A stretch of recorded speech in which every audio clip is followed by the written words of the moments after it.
Mon nom est Vicente, j'ai 67 ans. Et si tu écoutes ceci, s'il te plaît, écoute jusqu'au bout.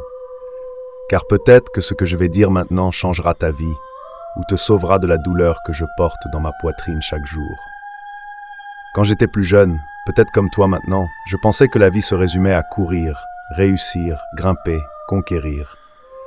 J'ai grandi en entendant que le véritable homme ne peut pas s'arrêter, ne peut pas s'attacher, ne peut pas regarder en arrière, et je suis parti. J'ai couru. Je suis devenu quelqu'un. J'ai été promu tôt, j'ai porté un costume, gravé mon nom sur une plaque dorée, mais j'ai oublié de vivre. Mon père était mon opposé.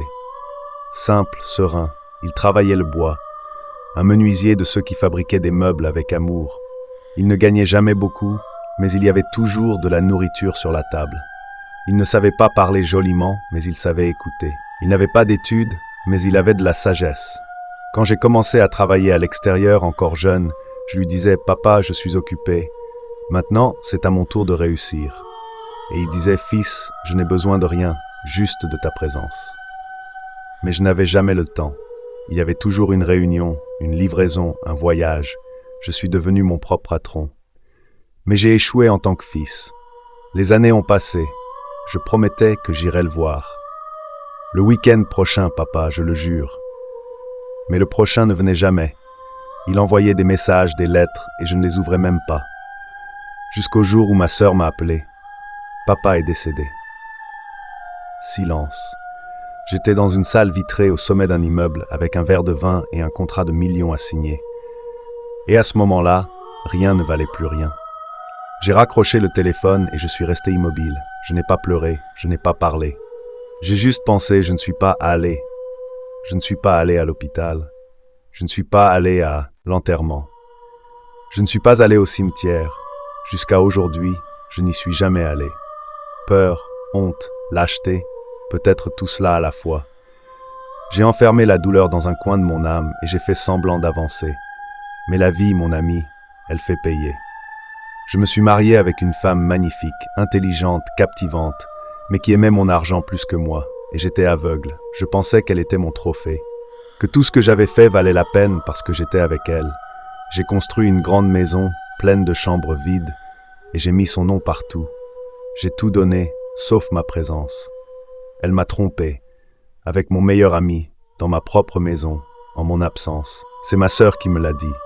Quand je l'ai découvert, je n'ai pas pleuré. Je suis juste resté silencieux. J'ai fait mes valises, je suis parti, sans dispute, sans mots, je suis parti. Et là, tout s'est effondré. Au début, il semblait que j'avais le contrôle, mais peu à peu, la nostalgie a commencé à me ronger de l'intérieur. D'abord de mon père, puis de moi-même. J'ai commencé à me rappeler les fois où il m'attendait sur le porche, des messages auxquels je n'ai pas répondu, des dates que j'ai oubliées. Et pour la première fois, j'ai pleuré. Tard dans la nuit, seul dans une chambre louée, sans famille, sans amour, sans rien. J'ai ressenti tout ce que j'avais ignoré pendant des années. J'ai ressenti de la culpabilité, du regret, de la colère, du vide. Et j'ai réalisé, je n'étais pas riche. J'étais juste un homme pauvre, d'âme. La trahison m'a montré ce que j'avais fait à mon père. Je l'ai trahi aussi. J'ai trahi son amour, sa patience, sa foi en moi. Et aujourd'hui, ce que je voudrais le plus, c'est un dernier câlin. Juste un. Cela fait 12 ans qu'il est parti.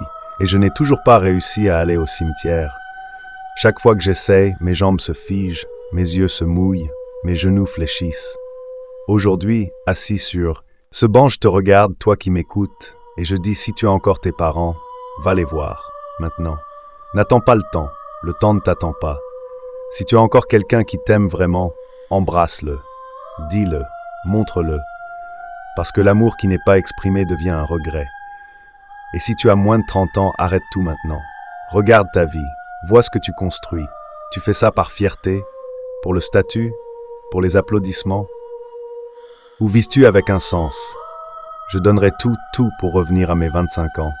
Pas pour gagner de l'argent, mais pour dîner avec mon père une dernière fois, pour entendre ce silence qu'il faisait si bien. Pour entendre à nouveau ce conseil simple, ne cours pas tant, fils, la vie c'est maintenant. Ne laisse pas la vie t'enseigner trop tard, n'ignore pas les petits signes, les câlins que tu refuses, les messages auxquels tu ne réponds pas, les anniversaires que tu oublies. Tout cela est une dette qui un jour viendra, et quand elle viendra, elle peut t'écraser.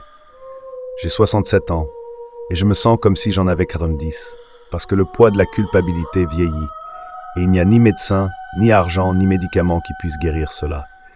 Si cette histoire touche un seul cœur, cela en vaut déjà la peine. Mais si elle touche le tien, s'il te plaît, promets-moi, vise avec présence, aime avec urgence. Pardonne fréquemment, et ne cesse